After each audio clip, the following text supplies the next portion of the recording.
Wall Street Journal. Secretary Mattis in his intervention said, America will meet its responsibilities, but if your nations do not want to see America moderate its commitment to this alliance, each of your capitals needs to show support for our common defense. Do you interpret that as a threat? Do you see that as America making its support conditional? And how do you read that language? Secretary Mattis expressed a very strong commitment to NATO and to the transatlantic bond and to the importance of strengthening NATO. And that was very much welcomed in the meeting because all the other ministers expressed the same commitment to the transatlantic bond, because we all understand that we are safer and stronger together. Strong NATO is good for Europe and good for the United States and Canada. And especially in times of turmoil, uncertainty, we need a strong transatlantic partnership and strong NATO. And that was the message from Secretary Mattis. At the same time, he underlined the importance of fair burden sharing and the importance of that those countries who or which are not meeting the target of 2%, that they have to increase defense spending. And all those who had the floor during the meeting expressed strong support to the same commitment.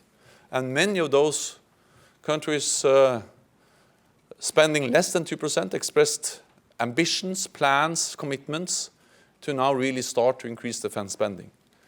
And we have seen the first steps, because we have seen that the cuts stopped in 2015, and in 2016 we had a significant increase. And now we are discussing how can we make sure that that continues, because we have a long way to go. This has been my top priority since I became Secretary General of NATO. I have raised the issue of burden sharing, defense spending in all my meetings in all the capitals. I will continue to do so, and I look forward to working together with Secretary Mattis on addressing the importance of burden sharing across the whole alliance. James? Yes, Brooks Senior, Jane's Defense. On the budgetary issue, is there any argument for the European allies to accelerate their 10-year pledge at Warsaw to reach the 2% goal, or should some other supplementary arrangement be agreed? And secondly, when you say national milestones, are you referring specifically to a national military expenditure milestone? Thank you. We have started to move, and we have taken two important steps. In 2015, we stopped the cuts, and in 2016, we start to increase. So we have, in that sense, started already to implement on what we decided in 2014, to stop the cuts, gradually increase, and to move towards the 2%. The big question is now, how can we make sure that we continue, that we maintain the momentum? And that's exactly why I welcome ideas like, for instance, national plans. Some allies already have national plans, very clear commitments, roadmaps, how to move from the current spending level to 2%. Then it's possible to measure, it's possible to discuss the progress against the national plans and the national milestones on how to increase defense spending. Other allies do not have that kind of plans. So the question is whether we shall agree that all allies need these kind of plans, describing how they will meet the commitment, increase defense spending and meet the defense pledge we agreed in 2014, and also enabling us to review the progress in NATO. But exactly what kind of plans, what kind of review, and so on, is just an idea that has been discussed today. We will need some time to assess the idea, to develop the idea, and then agree later on. But the milestones, they will be connected to defense spending in one way or another. Journal, just behind. Michael Birnbaum from the Washington Post. I wanted to ask, what is your specific understanding of what it would mean for America to moderate its commitment to NATO, as Secretary Mattis said today? For me, this is about that the US commitment to NATO is more than words. It is also deeds. And the US is delivering and stepping up its support for European security, because these days we see the deployment of new US forces in Europe for the first time in many, many years. We will have a new armored brigade. A new armored brigade is deploying these days. And we will have more US equipment, more US exercises, more US supplies pre-positioned in Europe. So my takeaway from this meeting is that there is a strong US commitment to NATO in words and in deeds. The presence of US soldiers in Europe is going up, not down. And there is also a willingness from the US side to continue to strengthen and to support, especially in new, or for instance in the area where in new, or not in new areas, but including, for instance, when it comes to the fight against terrorism, how NATO can be used more as a tool in the fight against terrorism. Kommersant, lady in the second row. Lady in the second row. Thank you. Thank you very much. Galina Dudina, Kommersant Daily Newspaper, Moscow. My question is, tomorrow morning there would be a discussion about cybersecurity issues. Will it be related to Russia too? Thank you. So we are in the process of strengthening our cyber defenses. We have been working on that over some time, and we are constantly adapting our cyber defenses because the cyber threats is evolving and changing all the time. We have seen a sharp increase in the number of cyber attacks and cyber incidents. The attacks are more sophisticated, more intense. And we have seen reports also from many NATO allied countries about different kinds of cyber incidents and cyber threats. We have seen reports about Russia being behind several of them. And we see the same pattern when it comes to cyber attacks against NATO and NATO networks. We have seen an increase by 60% in the number of incidents, cyber incidents against NATO networks from 2015 to 2016. And that's the reason why we are strengthening our cyber defenses. We are sharing best practices. We are developing technologies. We are helping allies with strengthening their cyber defenses. We are doing more exercises. And we are also in the process of establishing cyber as a military domain alongside air, land, and sea.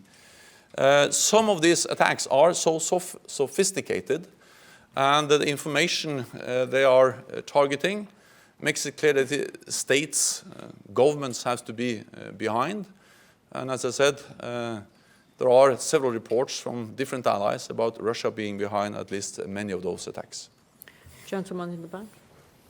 Philip Loth from the Norwegian Broadcasting. Given today's meeting with Mattis and also him implying that they will have to reduce the commitment if Europe does not step up, do you think it's necessary to not only keep the momentum but increase the momentum and reach 2% before 10 years, maybe within 5 or 6 years, to actually live up to the expectations of the new US administration?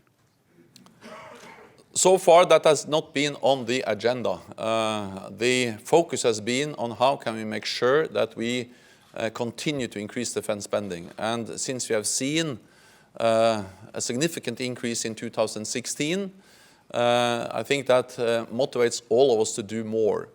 So the focus has been on how can we develop national commitments, national plans, to make sure that we implement what we have already agreed.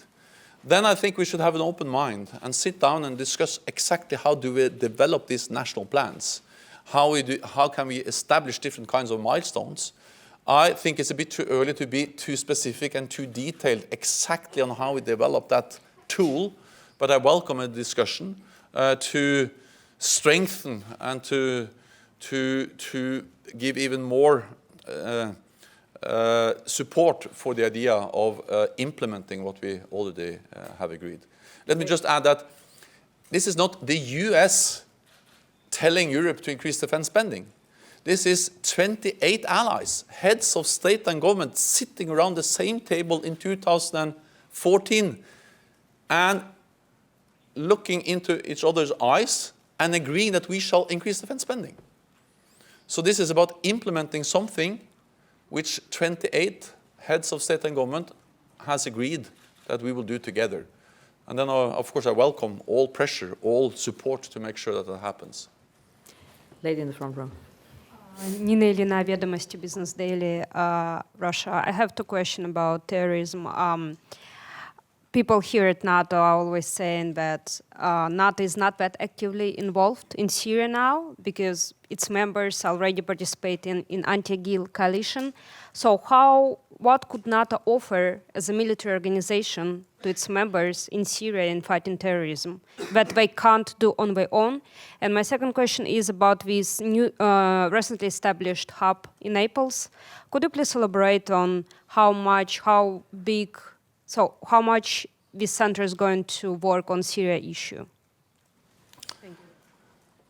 First of all, NATO supports the coalition also in its air operations over Syria with our AWACS surveillance planes.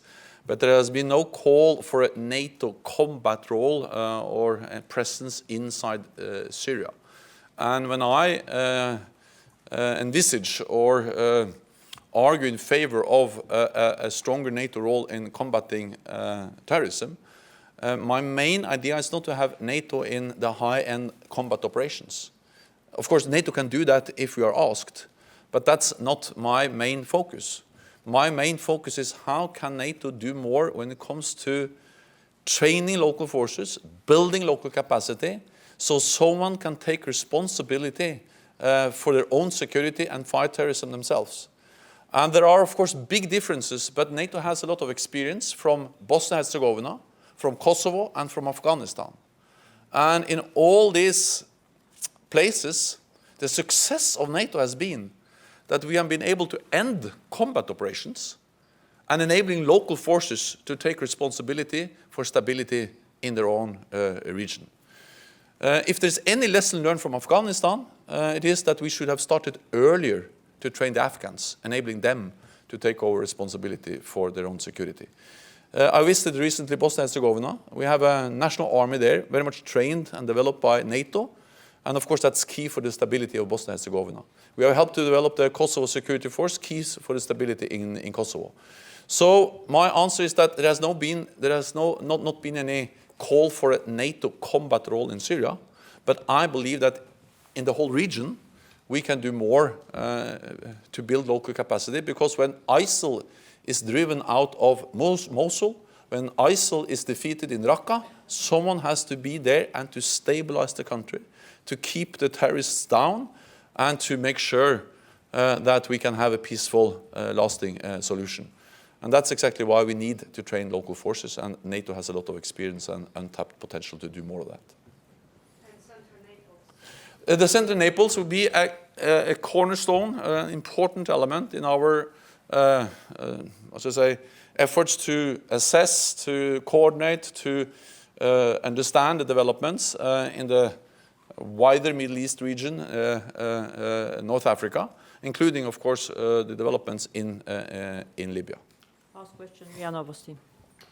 Vladimir Dobrovolsky from Russian News Agency RIA Novosti. Secretary General, today Pentagon announced the meeting that will be held tomorrow in Baku between the top military officials from US and Russia, Generals Danford and General Gerasimov. And could you tell us whether NATO has succeeded in contacting Gerasimov or arranging a meeting with him? And do you think that new attitude of US administration will make military-to-military contacts between Russia and NATO easier? Thank you.